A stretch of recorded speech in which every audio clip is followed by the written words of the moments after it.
We work on clarity and alignment, and then how to turn the art and science of what we know about leadership and teams into habits. And then you do need someone to introduce the information to you, to turn it into practice, but then to monitor. Welcome to Biz Help for You, the show that saves you the expensive learning curve by providing advice from industry experts in every facet of the entrepreneurial journey. Too many small businesses collapse. According to the U.S. Census Bureau, 20% fail within their first year, and less than 35% make it to their 10th anniversary. The goal of this podcast is to change that statistic. So if you're interested in learning more to be a successful entrepreneur, tune in today. Let me tell you a little bit about my guest today. Margie Oleson, an executive coach and accomplished expert in leadership and team development, holds a doctorate in organization development. Her coaching approach is grounded in practical strategies and actionable advice aimed at assisting leaders and their teams in establishing a strong foundation for teamwork and productivity.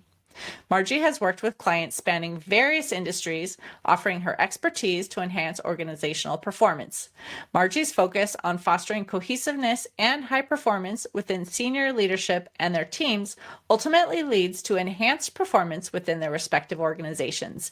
You can benefit from her insights and methodologies for building effective teams and driving organizational success. So Margie, welcome to the show. Thank you, Candy. Glad to be here. I'm glad to have you here today, too. Before I get into questions on the topic, I would love for you just to share a little bit more of your story about becoming a coach helping entrepreneurs. Well, I'm the youngest child in a family where there were adults and siblings around my whole childhood. So everybody was always my boss. I was always being led by somebody. Then I went out into the world, and like everyone else, maybe I was on a sports team or I had my first part-time job, and all of those leaders were where I was learning how to lead. And after a career of a couple of decades and going through layoffs and going through firings, I was pretty surprised how are organizations doing this leadership thing. Like someone might open the hood to check underneath or take apart the toaster, I wanted to understand organizations. So I went back and earned a doctorate in organization development. And after several years of coursework at the doctorate level about leadership, about teams, I realized we know what we need to know. So we know the art and science of leadership. We know the art and science of teams. We had for 30 years at that point. Now it's more than 40. So I embarked on my research to understand what is happening. Why are we not able to translate what we know into practice? And when I did my research, and now I've spent more than 10 years applying it, it's really the gap between having knowledge and being able to use it. And so my mission, my passion has become, let's work this out in organizations, because there are people like me who have been laid off and fired or kept their head down or felt a lot of difficulties at work that were unnecessary, and they had to do with how we lead. That's so true. I think a lot of times too, like I said, maybe the knowledge is there. We just don't know how to apply it and have effective leadership skills. So can you talk about maybe some strategies or insights for entrepreneurs to really understand how they could become high-performing leaders in their organization? Well, we should start with they can feel okay that they're not necessarily where they would want to be as a leader, because we don't develop leaders in organizations. We don't. We say we do. And if I tell you the 10 or 12 things that we want to do to help you become a better leader, to have your team become a more high-performing team, you'll say, "Oh, I've heard that. I know that. We had that class. I read that book. I've talked about that. I sent that email." And the truth is, that's not how the brain works. We can't just do a little bit of it. We need to explore it and go deep into it and learn it and practice it and commit it to memory and change our habits so that we can bring our brain along in the process. What we do now is more the equivalent of graduated from high school, and in one hand, they give me my diploma, and in the other hand, they offer me a teaching job. Well, you've been here, you know your way around, you've experienced how this works, you're an expert. And I'm not an expert, but if you can imagine a 3-year-old locked in a bathroom, you're going to get to that 3-year-old from a variety of ways, depending upon who you call. If you call a firefighter, they might break the door down with an axe. If you call a locksmith, they may just take off the doorknob and the lock. Imagine if you call a police officer or a military person, someone who can take off the door frame. Who you call is what's going to happen. And if we promote an engineer to be a leader, that art and science of what we know about leadership, they don't necessarily know that. They're an expert at being an engineer. If we have a healthcare team and we promote them into leadership, they're experts at healthcare.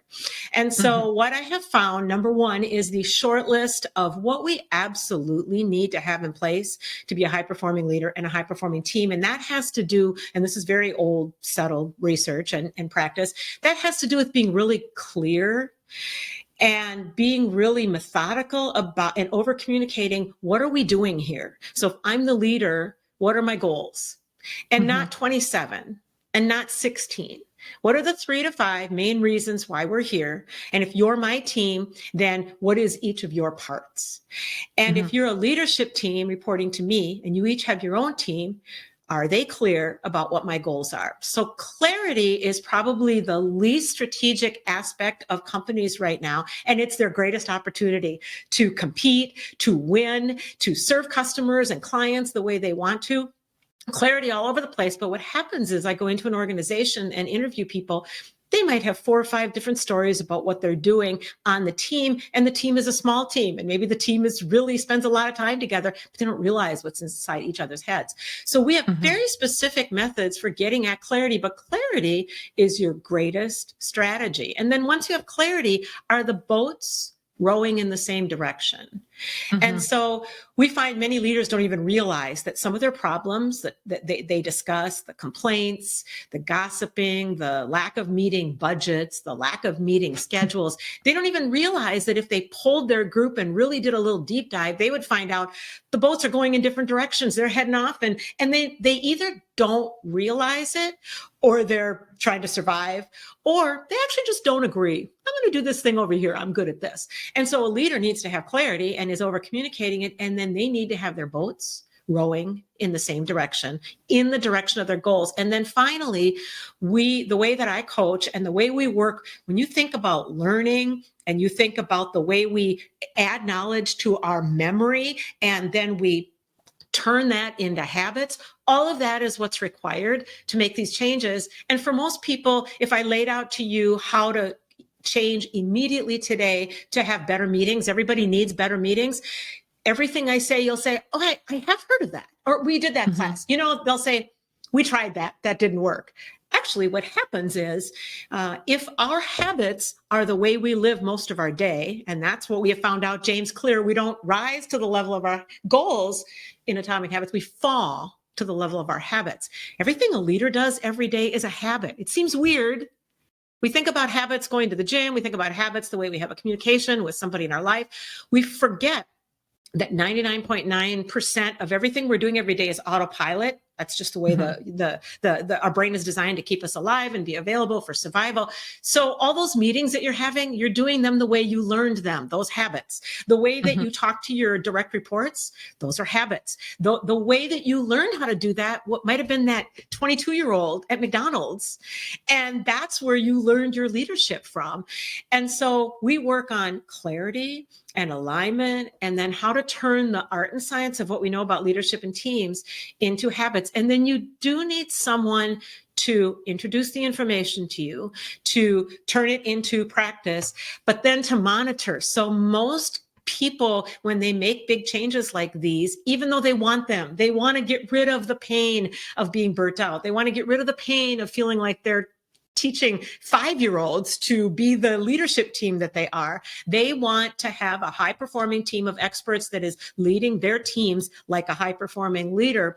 For people that actually want that, we monitor and sit in on meetings, and we do a thing where we spend most of our time doing the actual work, but a couple of times we step back and say, hey, how's it going? How are these meetings going? Are we doing the 5 things we said? How is this leadership practice, these changes that we're putting into place? We'll do some assessments and we'll apply some of that logic. How's that going? And so right now, everybody is just spread in so many different places. They're in way too many meetings, and most of them are unproductive and dreaded. Imagine dreading something at work every day. Well, that's how our meetings are. That is just unconscionable. And so we're all busy firefighting and solving the same issues over and over again. Once you put into place some of these building blocks for the things that I'm talking about that are covered in what we've known for decades, you actually free up time and space to get to some of those other bigger issues. And people say, I had no idea this was possible for me or that I could make the changes. Well, while you're talking, you mentioned the engineer, right? And if you're promoting an engineer, maybe they're not going to be ideal in a new position. And I think that's something that sometimes both management and employees think like, oh, well, the most senior person here is the one that should maybe get the next promotion, right? And that may not be the best fit for them. So what would you say to both the leader and the staff for them to understand that maybe the person who's been there the longest isn't the right person for the job, and not to be so stuck in that expectation of that's how it's going to happen? They don't want to be in that expectation, and that's because that expectation is based on old news. Those decisions, the culture that we've set up for how we hire, retain, promote leaders has almost nothing to do with what we know about effective leadership. Imagine if you hired for your chemist for the recipe of the product that you have, and it has to be perfect because it has to be up to code and it has to be correct. And if it's coming down the manufacturing line, it has to be the same every single time. Imagine if that chemist were not a trained chemist. Imagine if they were your buddy in college.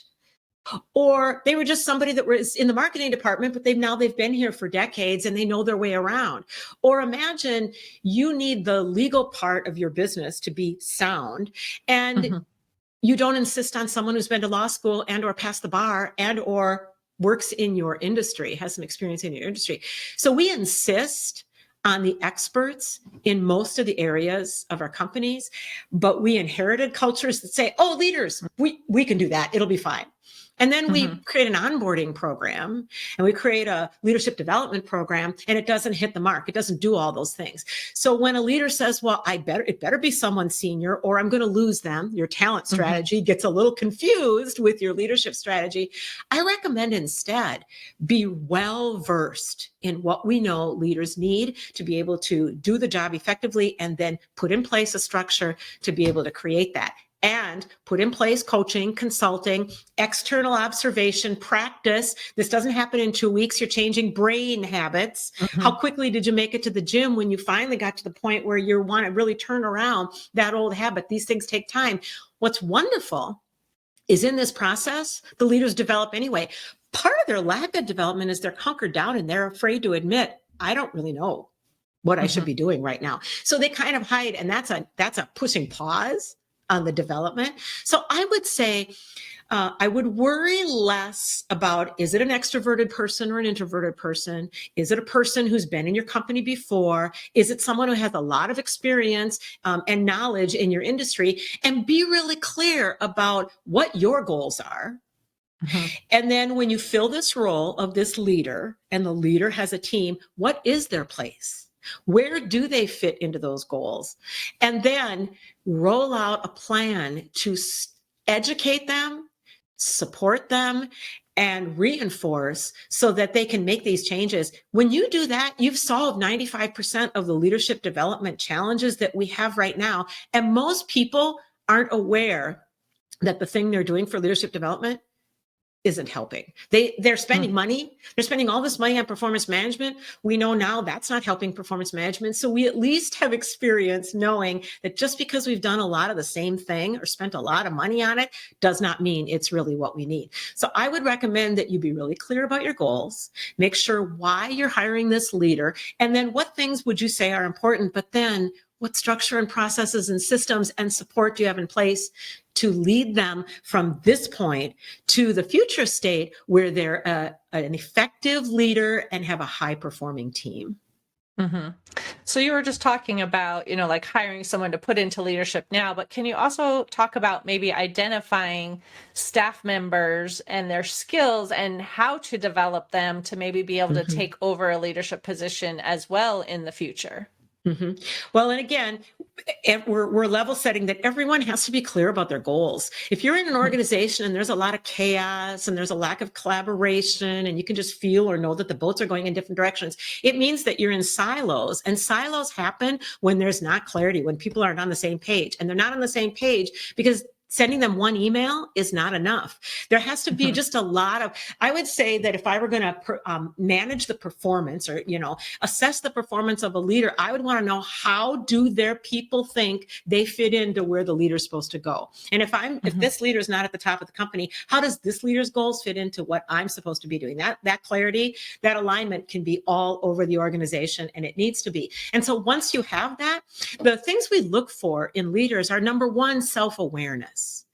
And the beauty of self-awareness, which I define as, I understand that the response and the effects of my behavior and communications on others, and I understand the response and reactions of other people's behavior and communications on me. Now, there are some things that we can do to increase our self-awareness, going to therapy, being in a mastermind group, being in a place where you get feedback, maybe having a great mentor, a great leader who can work with you as you move along. But you also grow self-awareness when your company takes on leadership development and team development as an art and a science. So when you learn those building blocks and you put those systems and processes in place to establish clarity, to establish alignment, to have the right operations for today's goals, not yesterday's operations, and to have behaviors be one of the things you talk about at work, you put those pieces in place at work, and a person grows their self-awareness right at work. So self-awareness is one important piece. Another is that we have moved away from managing up. We are not bringing leaders on and training them to keep the peace at a higher level. We are going to have a top-down responsibility model where the people at the top own all the outcomes of the company. And so the people in the middle management levels can relax and feel comfortable that the goals are going to be driven down to them. And the timing, the what, the when, the who is going to be driven down to them. And the support for systems and processes is going to be provided to them so they can do their piece. Once you have that, first of all, people step up more often to be a leader. Right now, people are volunteering to be leaders because it might be the one way to make more money or to have more cachet. It's sexier. It's where the energy is in the company. If you have a big company and you have your top 400 leaders and they're the ones that go to the resorts and they're the ones that come to the meetings where you find out about the goals for the next year, and they're the ones that you troubleshoot when your name's in the news and it's negative, everyone else feels like, oh, I'm not in the top 400. So if you've set it up where it's a lot more attractive to be a leader, and notice I didn't say an effective leader, a leader, what you want is for people to aspire to be in leadership roles because the format is there and they feel confident that when they are ready and when it feels like it fits into their life and they know what it'll mean for them, and then they know that the company is available to them, then they can make themselves available and do their part. It's kind of like not expecting the teenager to be responsible for the mortgage or the rent. They need to do their part in the household, but if they have to sit around and worry about all those pieces that aren't in their lane, why would they ever want to be awake for that? Why would they? It's too much of a burden. These leaders, some of them step up because it's the sexy, cool thing to do, and others hide when could be the best leaders you have, but their talents, their skills, the diversity, equity, inclusion, all of that is preventing them from stepping up and being a great leader. Once you get your structure and systems in place and leaders feel like they can be educated and supported, then you're really looking for the really common attributes. Do they work well with others? Are they over communicators? A leader's job, which is a little boring, is we over communicate. The marketing 7 times 7 ways, that's a brain thing. That's everybody. That's not just marketing.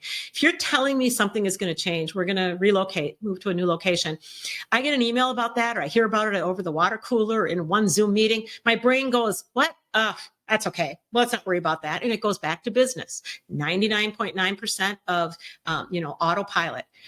But then I'm in a meeting and we talk about it and then I read about it. And then I come to a town hall and there's a leader taking information and doing Q&A.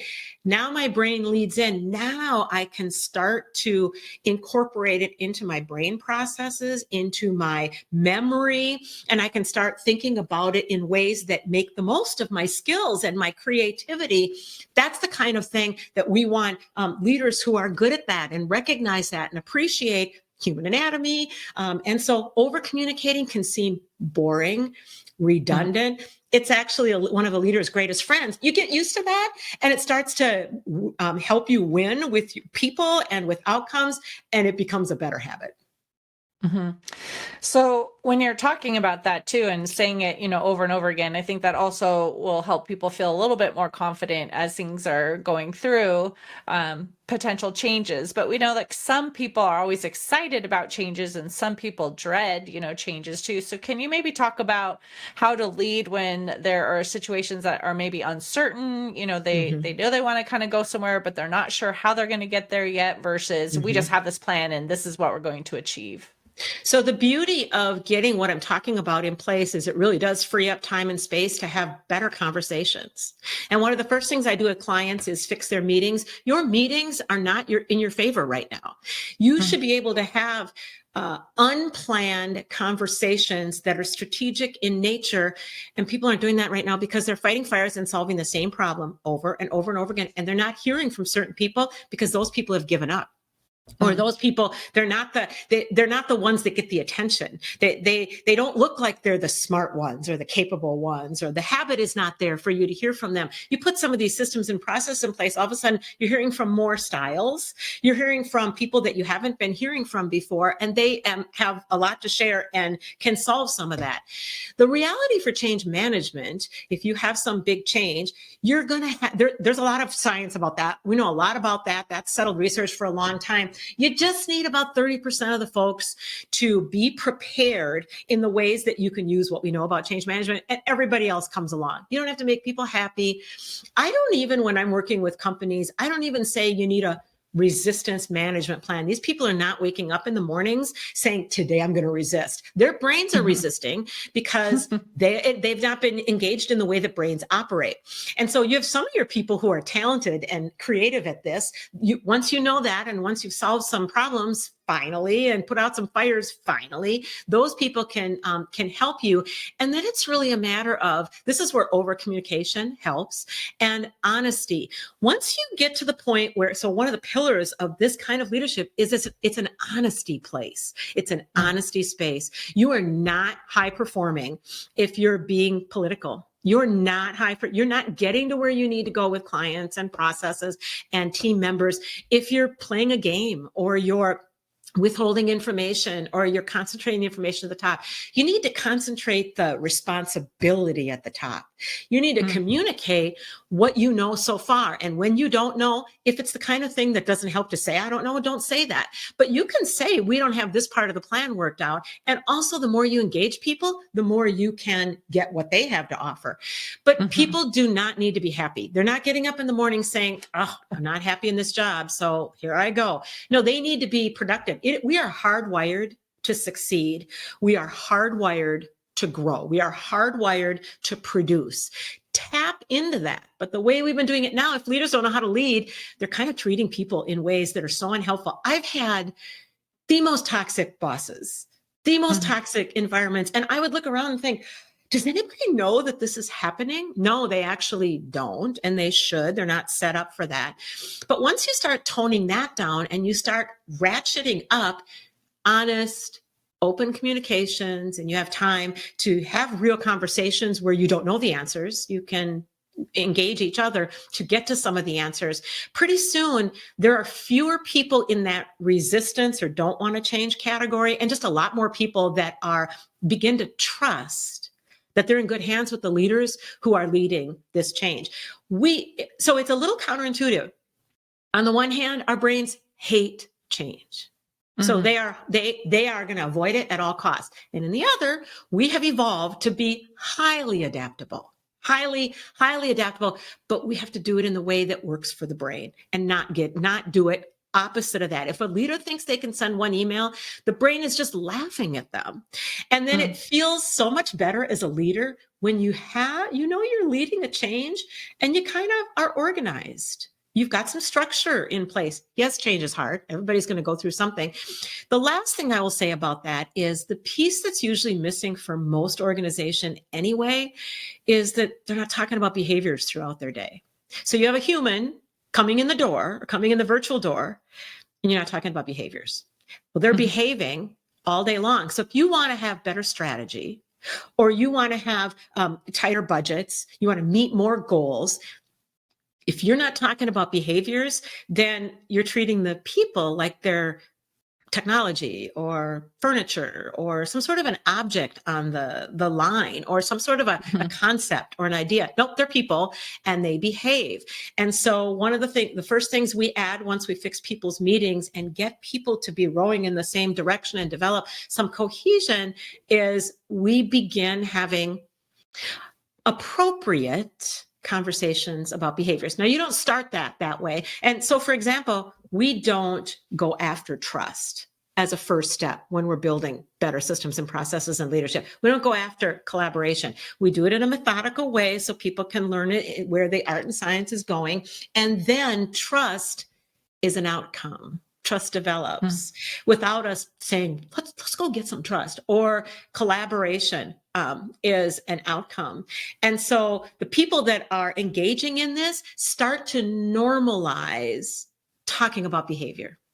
Oh, well, someone, volunteered for this particular piece in this last meeting, and now 2 weeks have gone by and we don't have it. It starts to become more normal to just say, oh yeah, actually I didn't do that because A, B, and C. I'm not hiding. I'm not afraid. We've become more open. Stuff starts to get done. Communication is much more effective. And pretty soon you now can tackle some of the bigger issues that are looming for organizations today.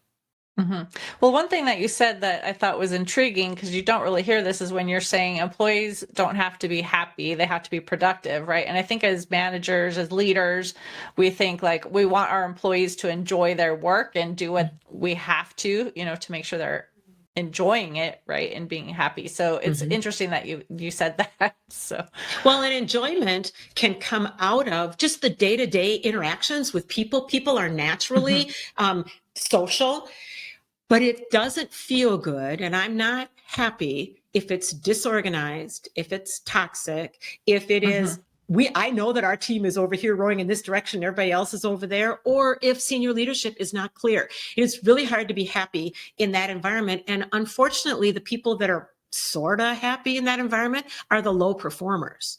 Your low performers should not be able to hide. You start to put these systems and processes in place, and all of a sudden performance is front and center, not loud, not scary, just real. It's so clear where you're supposed to be headed and how it's going. And one of the principles of an effective leader is that the people that report to them know every week, how does my leader think I'm doing? Not quarterly, not semi-annually, not annually, and not in a prohibitive way or in a detrimental way, in a very normal, relaxed way. Here are the 5 things that are on my plate, because that's what my job is. And I understand how that fits into our team. And I understand how our team fits into the leader's goals. And here's the equipment that I need. And here's what I volunteered for on a timeline. So you can see what I'm probably going to do over the next month. And here, it's okay now that we've put in better, effective leadership. It's okay for me to ask for help. That doesn't mean I'm not a good employee or that I'm not productive. And my leader at any given time, I know what my leader is thinking about how I'm doing. There's a lot more happiness in that scenario. Right. Well, this has been a great topic to discuss. I know we're coming to the end of the episode we have, so I'd love for you to share an offer that you have with our listeners, and also how can they connect with you if they want to learn more about you? Yes. So you can go to Top Team Accelerator, all one, topteamaccelerator.com. And there's a team assessment there. It's free. You don't need to give your email. Nobody's going to see your results. And you can just point and click through the questions. And those those statements will tell you what is that short list of things that are required for a high performing team and to be a high performing leader. And then get the results, which are immediate. And then I have some recommendations for where to start. And then I post on LinkedIn every day. And so you can go from there to my resources, a lot of free resources about fixing your meetings, about the short list of things to focus on, because leaders, they might think they have to be the best strategic planner. Nope. Someone can do that. There are lots of things they think they're supposed to be. Focus on those real things and the rest will follow. And so I make sure that I put that information out there and focus primarily on that. Perfect. Well, thank you, Margie, for being a guest on my show and talking on this topic. I really appreciate what you have shared and I enjoyed our discussion. Thank you, Candy. I did as well. Thank you for tuning in today. Would you please share this episode with those you know and leave a review on your favorite platform? And if you find our show informative, would you consider being a financial sponsor to help me continue my mission to educate business owners? A link is located in the episode description, and no amount is too small. I'd really appreciate your support. If you are interested in connecting with our guest and receiving the offer they had to share, a link to our resource page is in the show notes. Finally, if you have any bookkeeping or payroll needs, reach out to us at 310-534-5577 or contact@abandp.com. My team and I are eager to assist you. Until next time, have a great day. Thank you for listening to Biz Help for You. Please join your host, Candy Messer, again next time. Have a terrific day.